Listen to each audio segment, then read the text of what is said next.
Welcome to the Pitch Queen Show. Today I am talking about the 4 ways to get over the fear of failure and start taking action now. You know, is the fear of failure keeping you from getting started or really leveling up in your business or in your sales conversations? You know what? Let me tell you, the truth is everyone is going to fail at some point. I know that for a fact. And if you ask some of the most successful people on the planet out there, they'll tell you all the same thing, that they failed over and over and over again. In today's video, I will share with you the 4 ways to get past your fear of failure so you can start taking action on your goals, your business goals, your sales goals, and your dream. And at the end of this video, I'm sharing with you a bonus tip on how you can make sure to always get back up when you get knocked down. So stay to the end.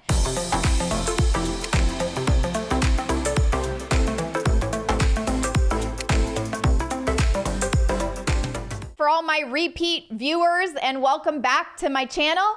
Welcome to the Pitch Queen Show. If you're new, this is where I share all my best tips on what it takes to increase your sales, because without sales, you don't have a business, you have a hobby, and what it really takes to become and be a successful entrepreneur. So if you're new here, you know the drill, or maybe not yet. Hit that subscribe button, click the bell so you're notified of my future videos. Right now, I'm doing a video about every other week. All right, number 1, okay? This is the first thing, is get your control on your mind, okay? When you all think about what might go wrong, it actually takes up space like a residence, like a house in your head.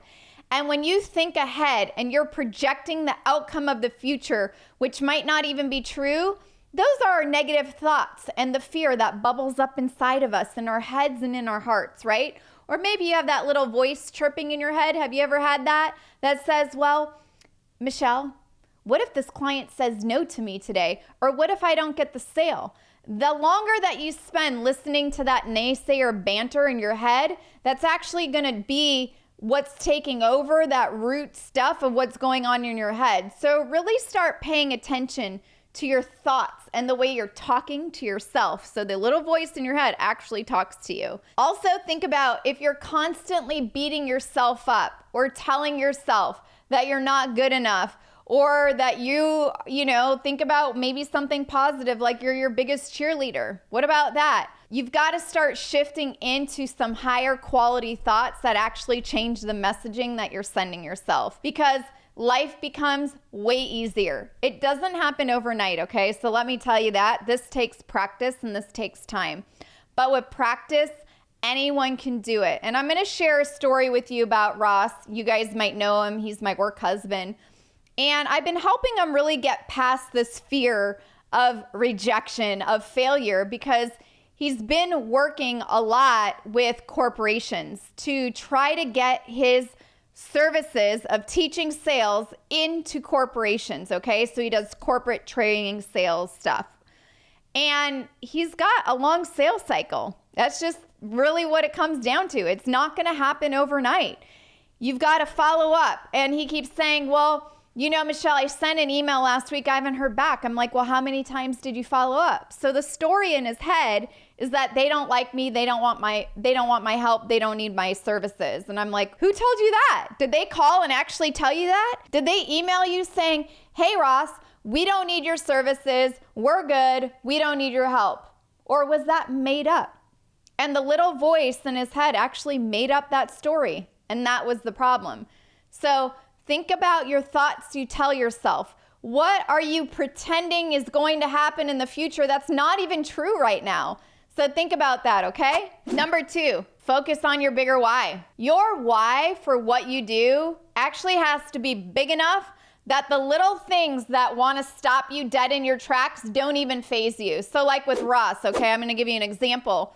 His why on wanting to train in corporate environments to companies has to be greater than the fear of him not getting an email back, of them telling them, hey, you know what, you're just not a good fit for us. So your why actually has to be the driving force that keeps you from having this fear, come up and actually stop you in your tracks. So he hasn't been stopped, he's kept going. But when you focus on everything that could go wrong, right? Or all the ways that you could fail, or what you're not doing you're actually doing a huge disservice to yourself. But you're doing a huge disservice to the people that actually need you. So like with Ross in this example, this corporation that he's been working with and talking to, they really actually do need him. If he were to go with, they don't want me, they don't like me, they never emailed me back, etc., he's doing them a disservice, because if he doesn't follow up and he lets fear take over, right? Because fear is really a choice too. You can either choose to go this way or you can choose to go this way. Are you gonna let fear take that, right? Or are you gonna choose to go a different direction and follow up? I say follow up. So take the focus off yourself and put it onto the people that actually need you, because when you focus too much on you, you can't serve others. Ross can't serve his company.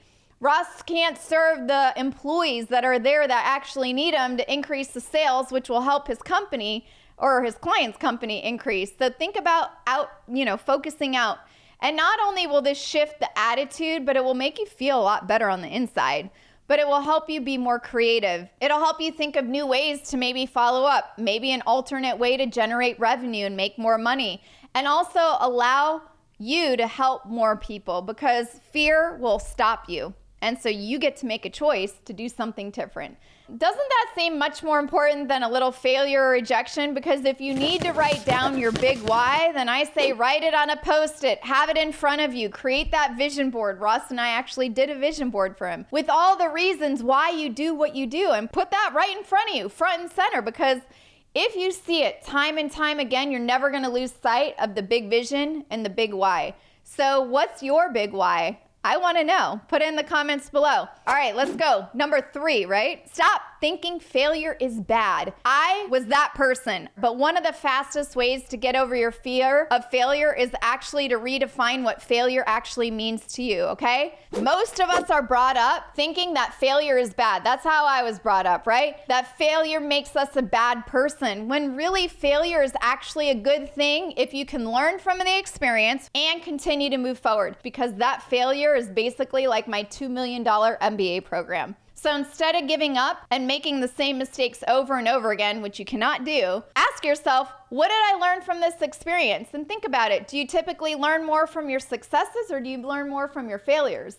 Number 4, accept that it's probably never gonna go away. Have you ever heard the phrase, feel the fear and do it anyway? Or maybe action cures fear? Don't let failure get in the way of everything you wanna be, do, and have. It is just part of the process of what you signed up to be on the entrepreneur train. Thank you so much for being here. Make sure to keep watching all my other videos, because they will help you increase your sales, boost that confidence, and you will never have to sell ever again any day.